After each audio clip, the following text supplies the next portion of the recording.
Vou dar de novo a palavra aos diferentes intervenientes nesta mesa, não apenas para responderem às questões que foram colocadas, como eventualmente para introduzirem alguma discussão sobre os diferentes temas que foram introduzidos pelas introduções que cada um dos participantes fez.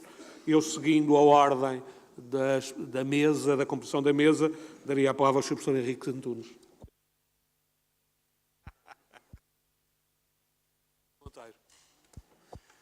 Muito obrigado.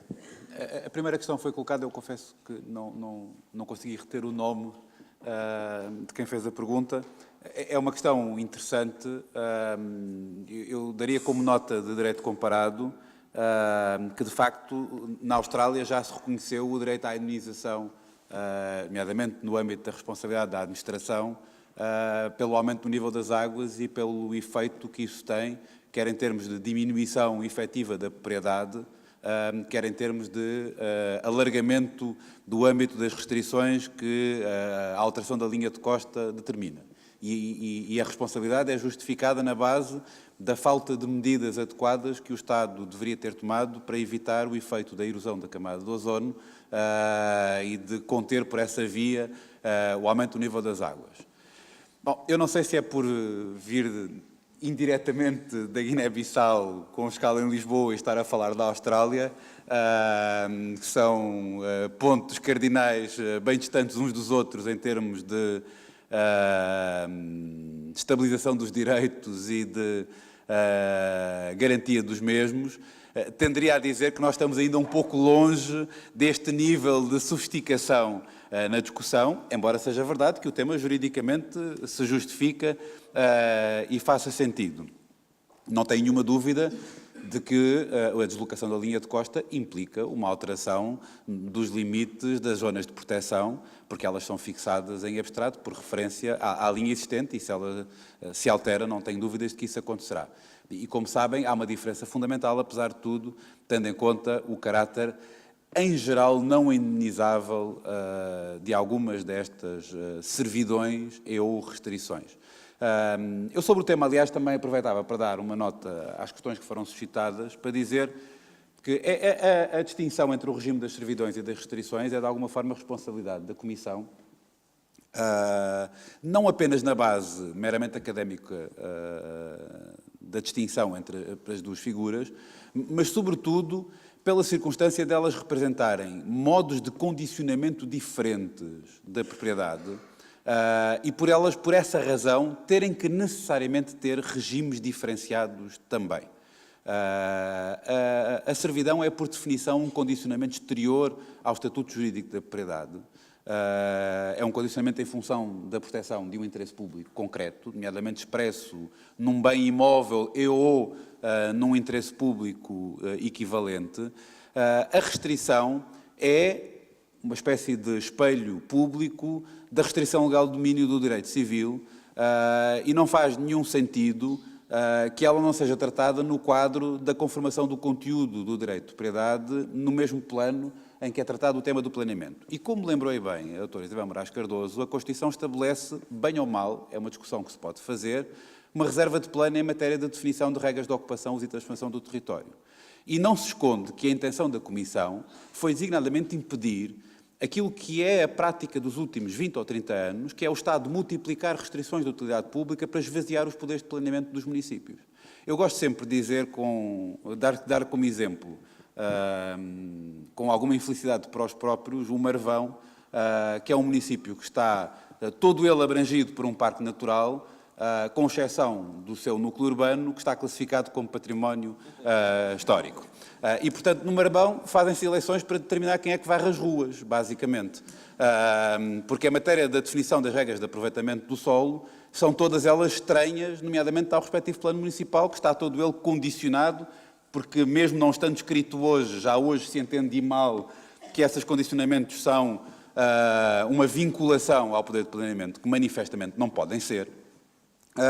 Portanto, era preciso introduzir alguma disciplina nesta matéria e uma das coisas que era preciso fazer, em nossa opinião, admitindo que isso depois tecnicamente possa ter que ser ajustado, era separar as águas e distinguir o regime das servidões do regime das restrições de utilidade pública e, designadamente, impedir expressamente que a restrição da utilidade pública possa ser utilizada como um sistema alternativo de planeamento. Eu tenho, aliás, enormes dúvidas sobre a constitucionalidade dos atuais regimes da Reserva Ecológica Nacional e da Reserva Agrícola Nacional, sobretudo a partir do momento em que o legislador passou a confessar que eles tinham expressão territorial e que eram, no fundo, uma forma de planeamento do território alternativa ao planeamento municipal. Portanto, nessa matéria, creio que temos alguma responsabilidade nessa distinção.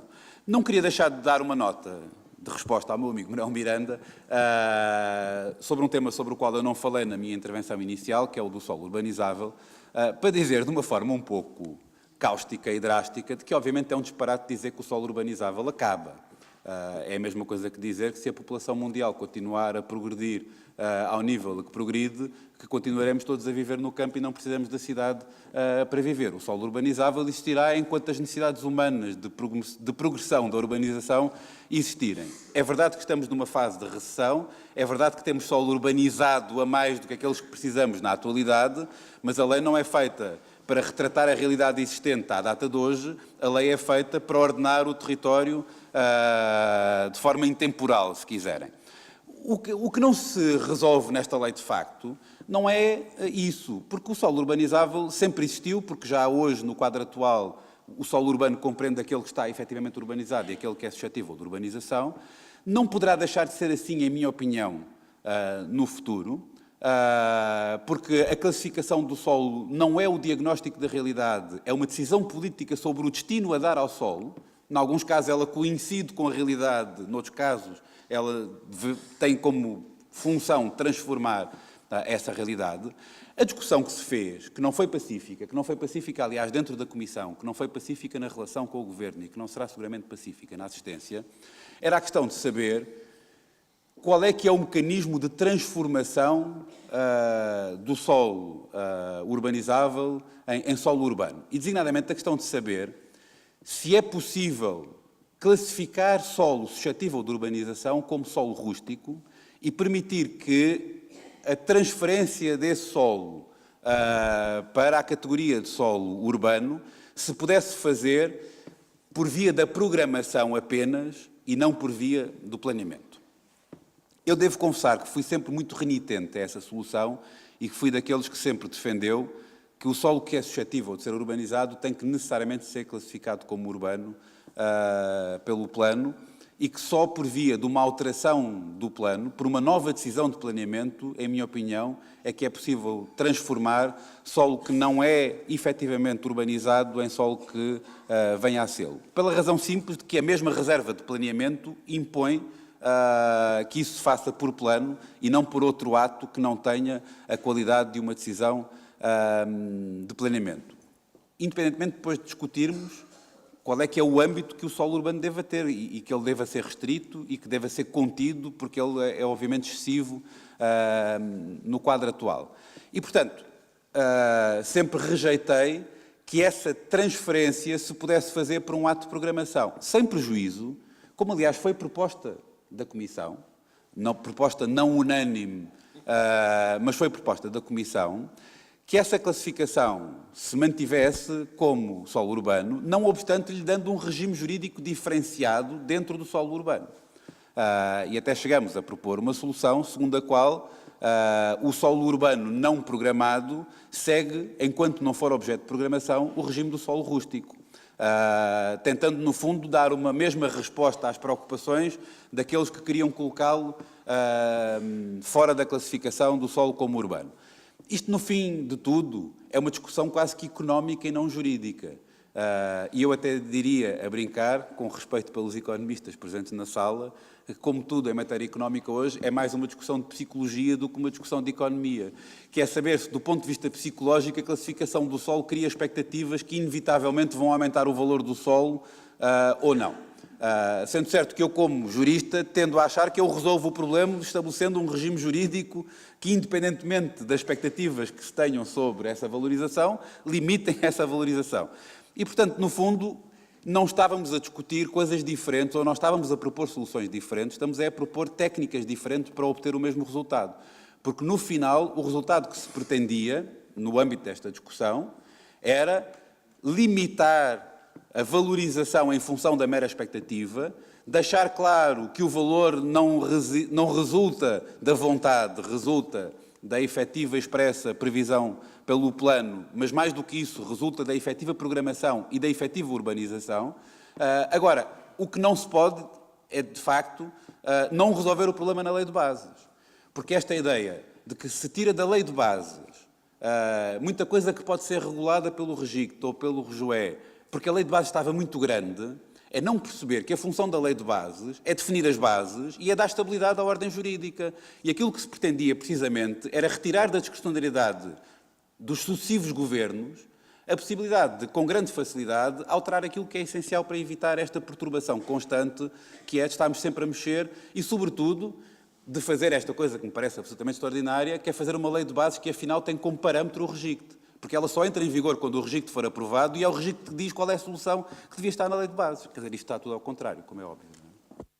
Obrigado. Sr. André Salgado Matos.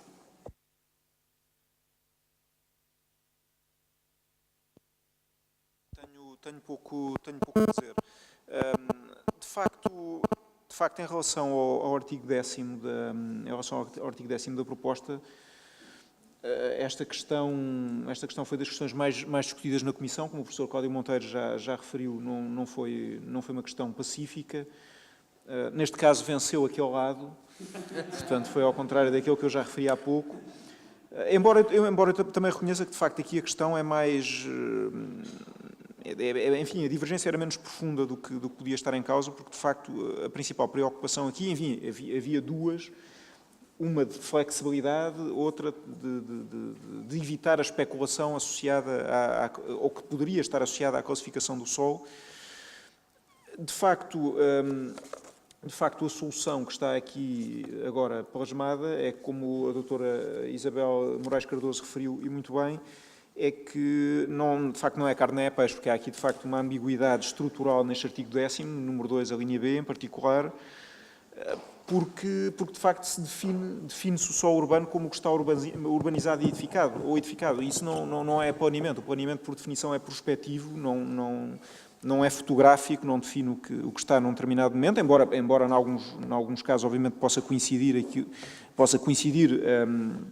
a finalidade com a situação atual, mas de facto isto não é planeamento, é cadastro ou inventário, o que se quiser, não é planeamento. Aliás, esta mesma confusão também aparece na lei aplicável ao ordenamento do espaço marítimo, em que também se fala nos planos de situação, que aparentemente serão algo similar a isto. E que também, do ponto de vista, não sei qual é. Bom, portanto, enfim, parece-me uma perversão daquilo que é o planeamento. Aliás, aproveito esta referência ao ordenamento do espaço marítimo para me referir àquela questão que foi a primeira questão que foi suscitada quanto ao avanço do mar, não para responder diretamente à pergunta, acho que o professor Cláudio Monteiro já o referiu, mas para dizer o seguinte: este é também um problema, é uma crítica que se pode apontar a esta proposta de lei, embora em larga medida a própria Comissão e o próprio anteprojeto que foi elaborado pela Comissão também incorra nela. É que, de facto, neste momento existem recomendações da Comissão Europeia relativas ao ordenamento do espaço marítimo e que recomendam uma abordagem integrada do ordenamento do espaço marítimo e do ordenamento do território terrestre. Portanto, e, justamente, está em preparação uma diretiva sobre essa matéria.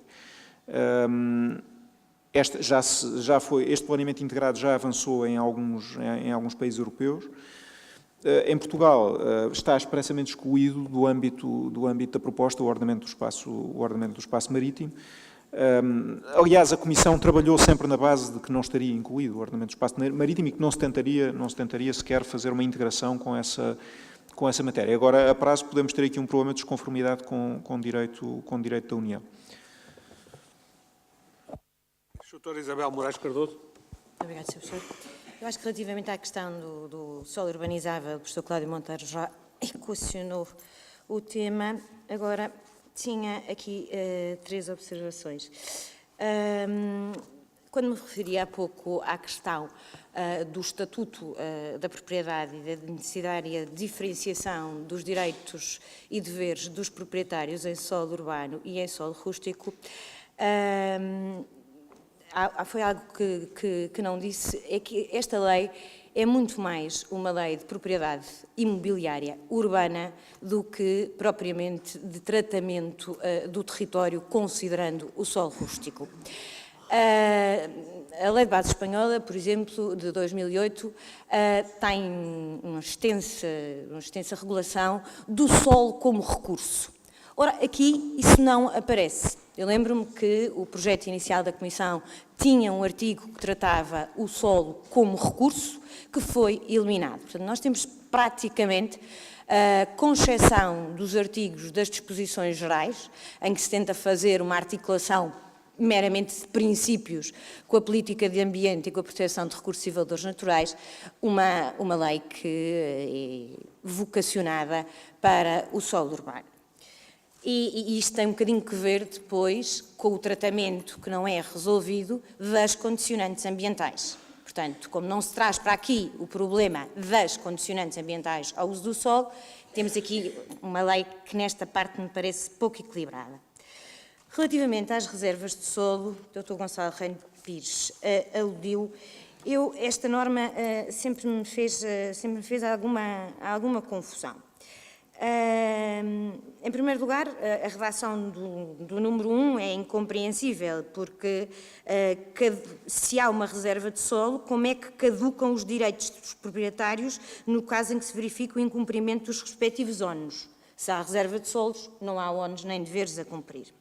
Por outro lado, eu quero-me parecer que o direito português há muito resolve estas situações e os tribunais têm resolvido nesse sentido, de que se há uma reserva de solo ou uma reserva de urbanização, no caso em que os PDM ou até os planos especiais impuseram que para haver aproveitamento urbanístico tivesse que ser feito um plano de urbanização ou um plano pormenor, os tribunais têm vindo a resolver isso de uma forma simples. Materialmente são medidas preventivas, caducam ao fim de 3 anos.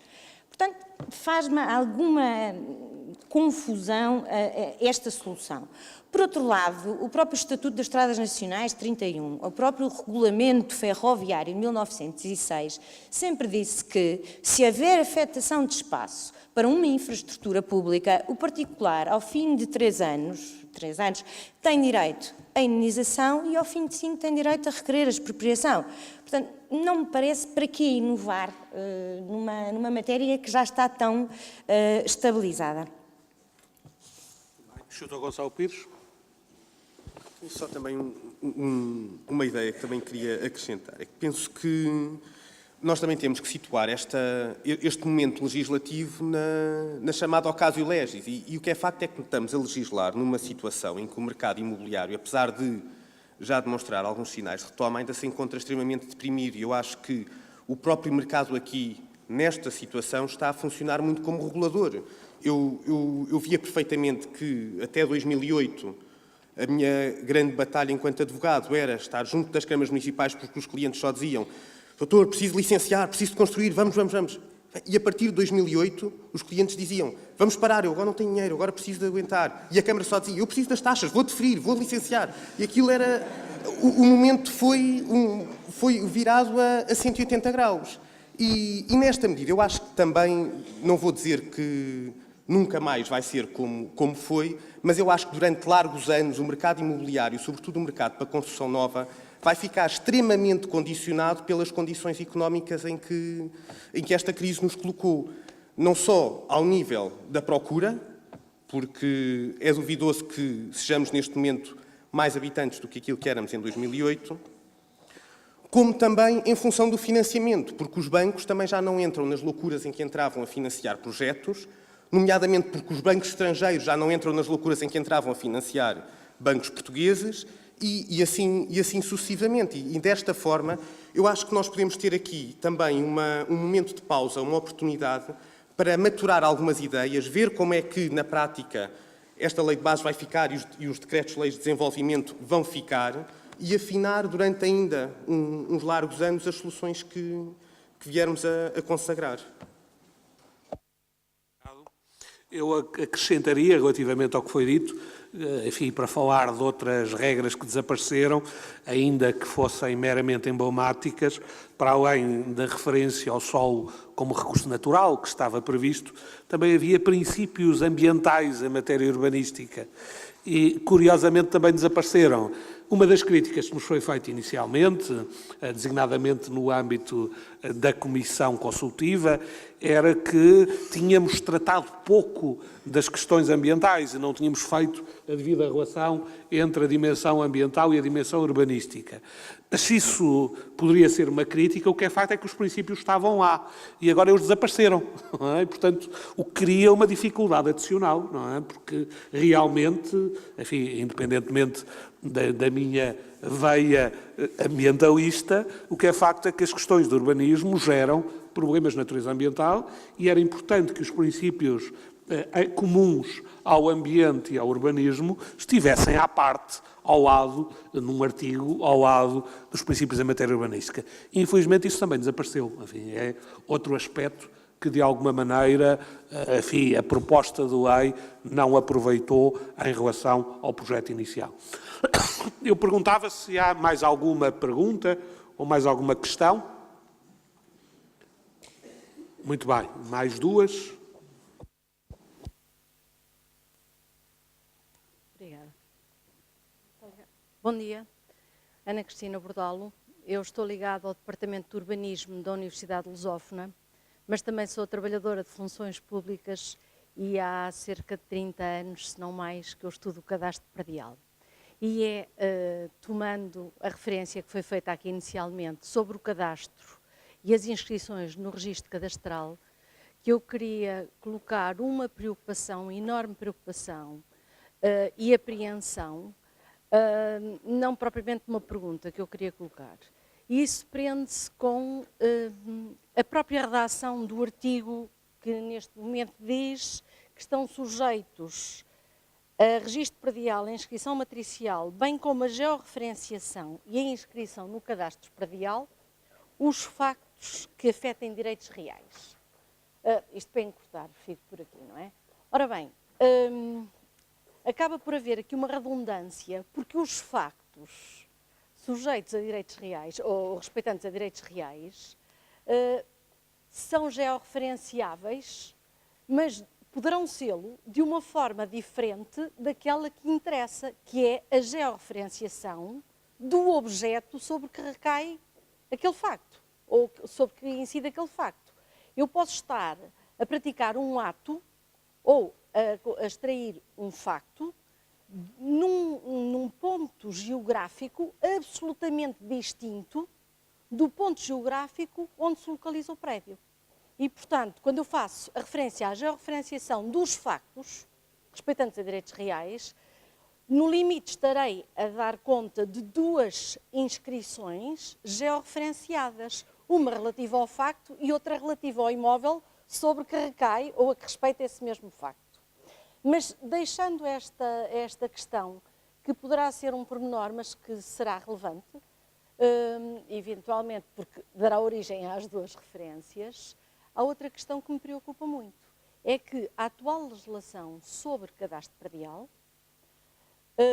diz essencialmente respeito não à propriedade urbana ou urbanizada, mas à rústica.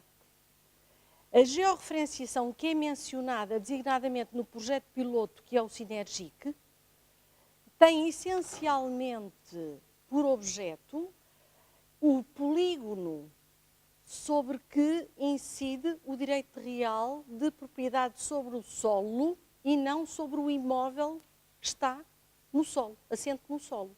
E também não contempla os direitos que existem no subsolo e que poderão não ser coincidentes com o direito de propriedade que está exatamente acima daquela parcela de solo.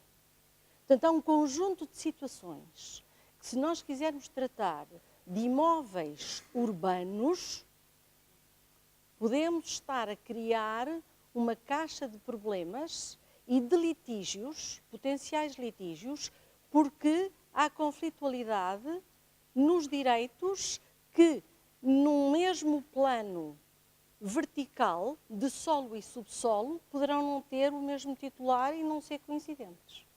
Muito obrigada. Obrigado. Sr. Professor Alexandrino.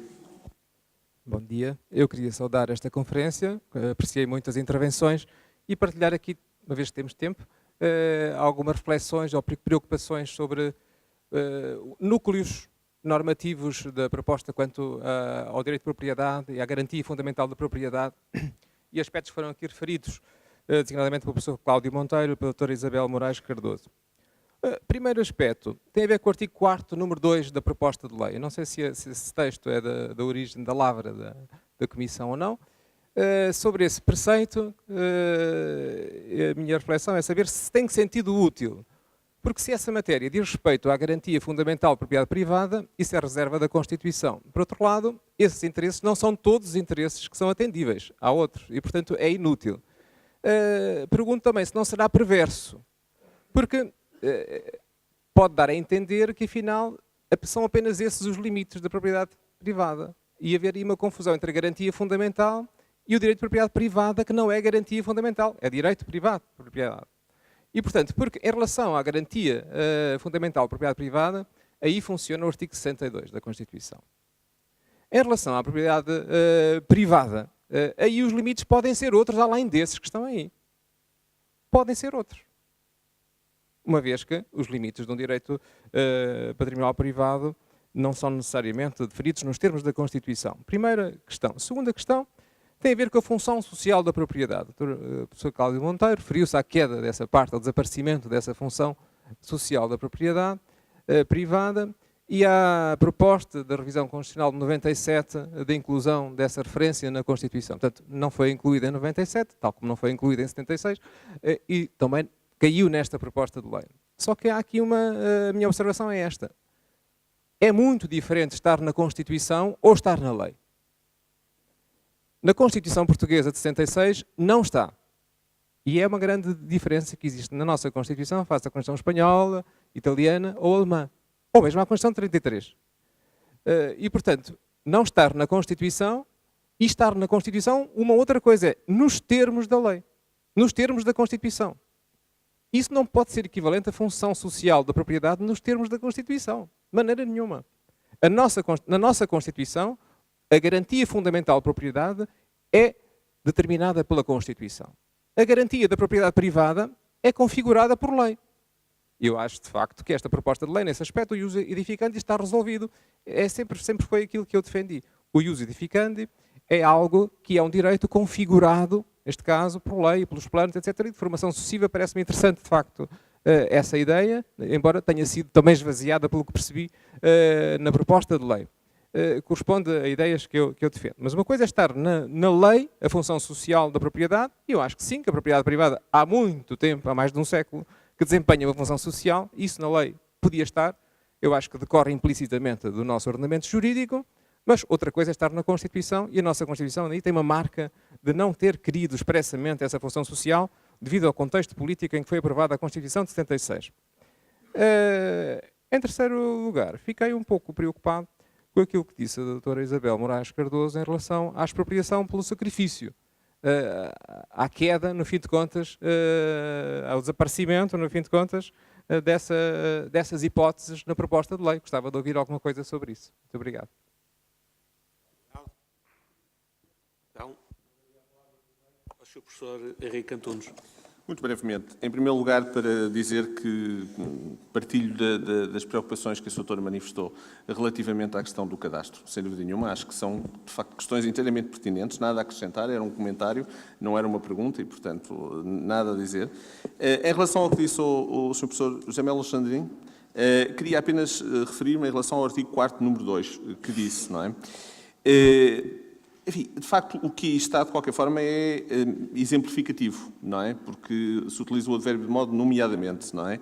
E, portanto, poderá ter ainda assim o proveito de trazer pela lei ordinária aquilo que parece já ser adquirido na interpretação da Constituição. Portanto, enfim, diria que poderá ter, não sei se tem assim um proveito tão evidente, não terá talvez prejuízo, não é?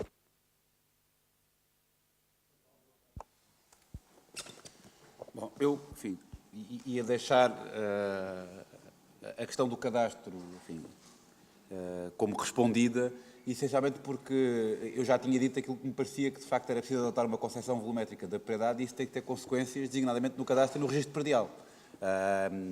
Portanto, também me preocupa, obviamente, designadamente me preocupa uma circunstância de que a nossa legislação de cadastro está construída não só à imagem e semelhança da propriedade rústica, como, sobretudo, está construída numa lógica fiscal.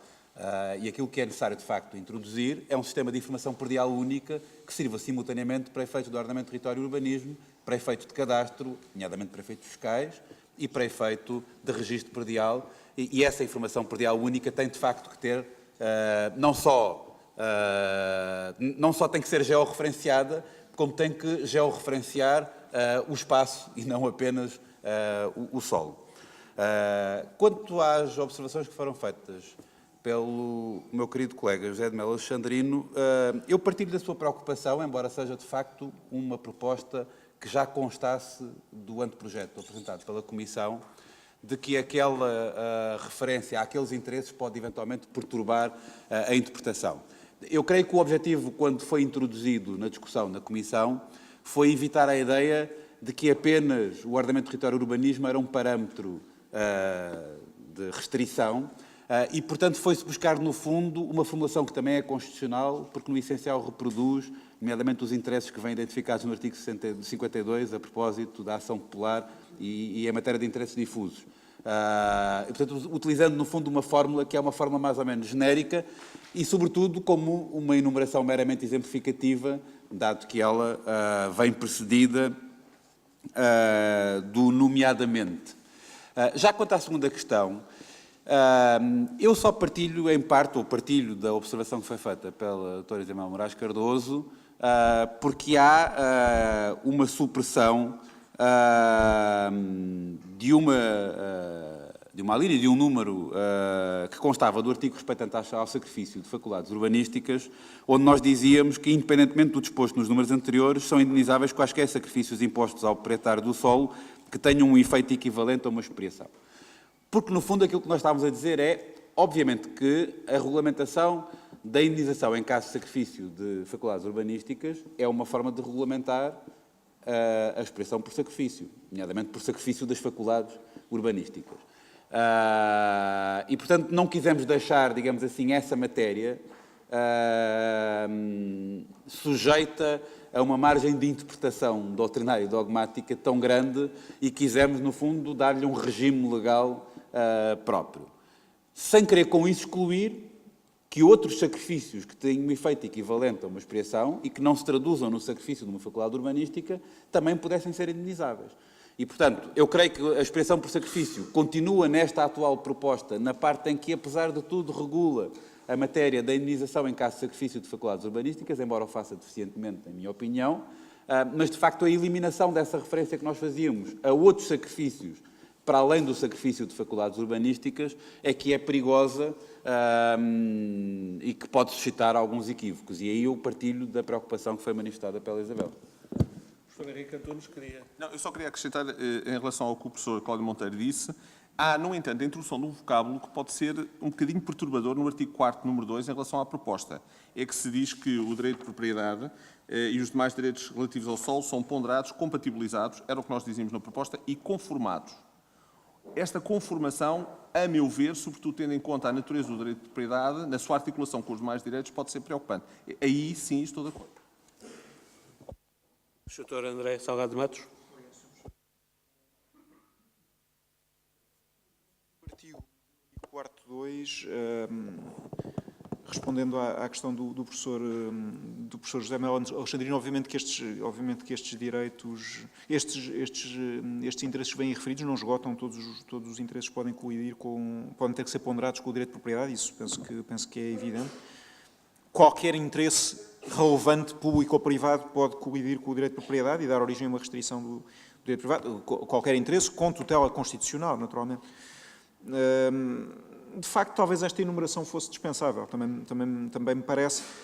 De facto, houve aqui nós seguimos, a lógica seguida foi aquela que o professor Cláudio Monteiro apontou, com uma particularidade é que o legislador depois, ou enfim, os proponentes o Governo, ao apresentar esta proposta esta proposta legislativa inseriu aqui os domínios da defesa nacional, que estão um bocado fora daquilo que tinha sido o nosso critério e, portanto, introduziu aqui alguma assimetria nesta enumeração. Depois, quanto à questão da indenização pelo sacrifício, enfim, também concordo que continua na lei, embora tenha desaparecido quanto a alguns casos, continua aqui implícita, não é? Agora, quanto às restantes situações, eu entendo, sei que o professor José Manuel Alexandrino não concorda, mas penso que nos restantes casos está sempre coberta pela garantia constitucional da indenização em casos de expropriação. Concordo, pensava que não... Muito bem. Mas mesmo não se tratando de direito de propriedade, o sacrifício de direitos patrimoniais privados está coberto por esta, penso eu que está coberto por esta garantia. Quanto ao cadastro, aqui é mais uma... Eu confesso que não estava muito sensibilizado para esta questão. Aliás, durante anos fui completamente ignorante na matéria e comecei a perceber-me da sua importância, não enquanto académico, mas enquanto advogado. E, de facto, cada vez mais me convence que é absolutamente necessária a integração do registro com o cadastro, e o cadastro não pode resumir só ao cadastro da propriedade rústica, tem que abranger toda a propriedade, tem que integrar o domínio público, portanto, não apenas a propriedade privada, e é absolutamente necessário, só para dar dois exemplos. Nos últimos 3 meses tive, por exemplo, um caso de um cliente que reparou, no momento em que estava a fazer uma escritura pública de compra e venda, só naquele momento é que reparou que não estava a comprar o prédio que pensava, mas estava a comprar um outro prédio situado a vários quilómetros do mesmo local. Porquê? Porque não há, de facto, nenhuma georreferenciação do registro, não havia marcos, as partes até davam todas de boa fé, mas as confrontações estão todas erradas, são confrontações de há 50 anos e, portanto, pensava-se que o vendedor, efetivamente, pensava que estava a vender e o comprador pensava que estava a comprar um prédio que não era aquele. E, por acaso, até foi o vendedor que chamou a atenção, na altura, para a situação. Portanto, uma situação completamente caricata, que eu penso que é mais própria de um país do terceiro mundo do que de Portugal, de um país que faz parte da União Europeia, não é? E, portanto, penso que isto é necessário. Outro tipo de questões que também me têm chamado a atenção para estes problemas de cadastro tem a ver agora com estas ações de reconhecimento do direito de propriedade confinante com o domínio público marítimo, em que está-se a descobrir que há pessoas que são proprietárias de prédios que não têm sequer bem a ideia onde é que eles são, não é? Sabem que são proprietários de 100 mil metros quadrados ou 10 mil metros quadrados numa zona que fica para ali, mas sabe se está mais ou menos ali ao pé do mar ou do rio ou de qualquer coisa, mas depois onde é que é exatamente não sabe. E sempre que se tenta depois georreferenciar, há discrepâncias entre as áreas da matriz e do cadastro, por um lado, e do registro. Noutros casos, até discrepâncias entre a matriz, o cadastro e o registro dão áreas completamente diferentes. As confrontações, mais ou menos, estão todas erradas. Não se sabe onde é que é o domínio público. Aliás, nem sequer sabe onde é que passaria a linha do domínio público. Não é, e, para além disso, não se sabe onde é que é o domínio público. E, portanto, penso que isto é uma questão civilizacional. É absolutamente imprescindível haver esta georreferenciação do registro e não obviamente apenas das matrizes fiscais e muito menos apenas das matrizes prediais. É verdade que provavelmente isto vai ser um foco de conflitualidade. Eu arriscar-me até a dizer que vai haver mortos em litígios já, mas vai potenciar com litígios de limitações de propriedades e coisas do mesmo género, mas quer dizer, mas tem que ser. São vítimas de danos colaterais. Enfim. Doutora Isabel Moraes Cardoso. Muito obrigada, Sr. Professor. Sr. Professor, eu relativamente à questão da exploração pelo sacrifício acrescentava só o seguinte, é que a expressão faculdades urbanísticas é substituída nesta proposta por direitos pré-existentes e juridicamente consolidados. E não são a mesma coisa. E isso preocupa-me. Relativamente à questão do cadastro, quer dizer, partido inteiramente das preocupações que a doutora Ana abordado, e relativamente à questão das ações de demarcação de propriedade em terrenos confinantes com o mar, não sei se não terá sido por isso que veio o Governo prorrogar o prazo para junho, a ver se conseguimos ter mais tempo. E anunciar já a nova prorrogação. E anunciar já a nova prorrogação. Doutor Gonçalo. Queria só dar nota de uma outra preocupação que tenho e que na minha vida profissional, enquanto advogado, também me deparo bastante com esta justificação a ser constantemente apresentada nomeadamente pela administração autárquica, que está relacionada justamente com a função social da propriedade. E esta ideia de que é aqui reconhecida de uma forma um pouco perigosa, como também o Cláudio já referiu, de que se parte para a classificação do solo de uma determinada aptidão natural que determinado terreno ou determinada parcela tem e que deve desempenhar, no fundo, como se estivesse socialmente destinada a isso e o plano não pudesse, sob pena de sacrilégio, alterar essa aptidão natural. Isto é um problema, porque liga-se, não se encontra de uma forma suficientemente patente na lei a que nos possamos agarrar de alguma maneira o que é a função social da propriedade, mas da propriedade enquanto direito em abstrato, não de uma propriedade em concreto, de um direito em concreto. Depois introduz-se o conceito da vinculação situacional, quando esse conceito também foi um conceito a que outrora se recorreu para justificar determinado tipo de atuação sobre o solo e que atualmente, com a existência do plano, já não se justifica, na minha opinião. Como até podemos ver facilmente, por vários exemplos, que não há uma aptidão natural de determinado terreno para determinada situação. A minha família é de Vila Nova de Foscoa. Eu dou-vos os exemplos das gravuras de Vila Nova de Foscoa. Metade das gravuras estão cá fora, metade das gravuras estão lá em baixo. Não se pode dizer que aquelas pedras que estão cá fora têm uma aptidão natural para estarem cá fora e serem vistas por toda a gente, e as outras que estão submersas têm uma aptidão natural para estarem submersas. Isso não existe. A manutenção da barragem é uma opção de planeamento que foi ponderada e que julgou economicamente inviável esvaziar a barragem, não só construir a barragem do Coa, o que muito bem, salvo as gravuras que estão cá fora, mas ninguém deliberou esvaziar a barragem do Pocinho de modo a que pudéssemos ver as gravuras que estão lá em baixo também.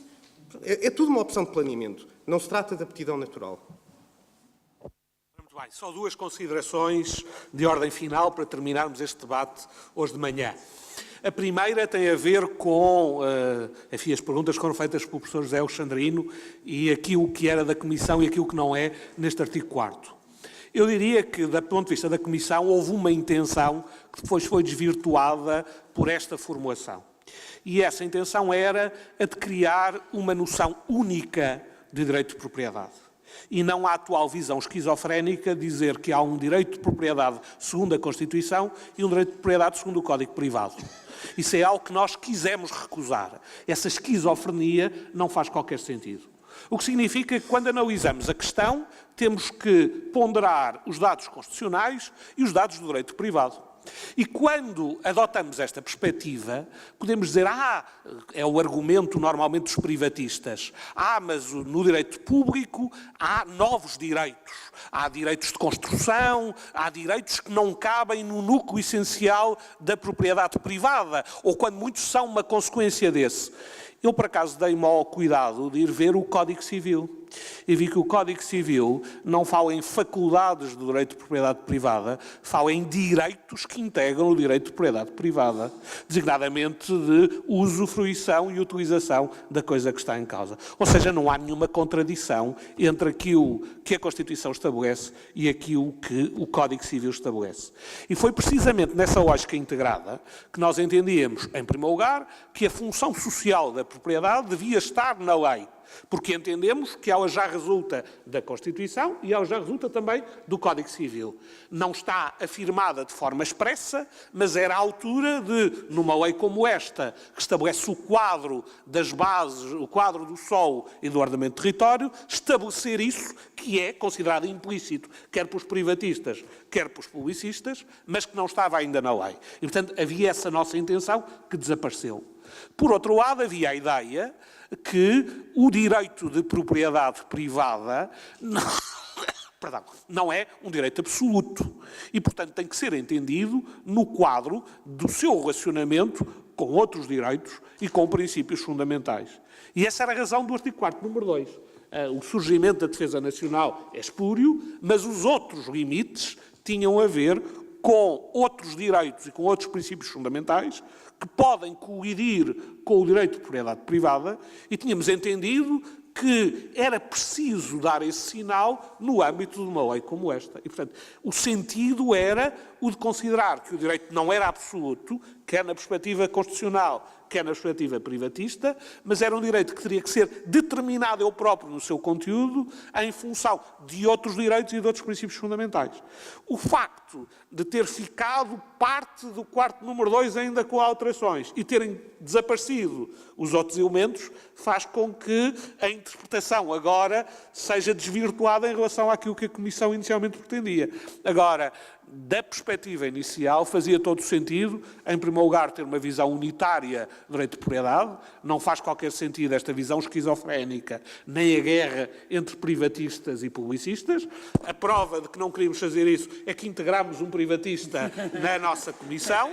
Não houve nunca nenhuma guerra em qualquer momento. Não houve nenhuma guerra em qualquer momento. E todos nos entendemos muito bem, quer quanto às questões públicas, quer quanto às questões privadas. E, portanto, há que acabar com essa pretensa guerra esquizofrénica entre versões de direito de propriedade. Por outro lado, é preciso ter uma versão de direito privado, ou uma função de direito de propriedade, que considere também limites e restrições, designadamente considere também outros direitos e outros princípios jurídicos fundamentais. E, portanto, era essa a intenção da Comissão. Bem, com isto, desejo-vos um bom almoço e continuaremos os nossos trabalhos às 14 horas. Muito bom dia, até já.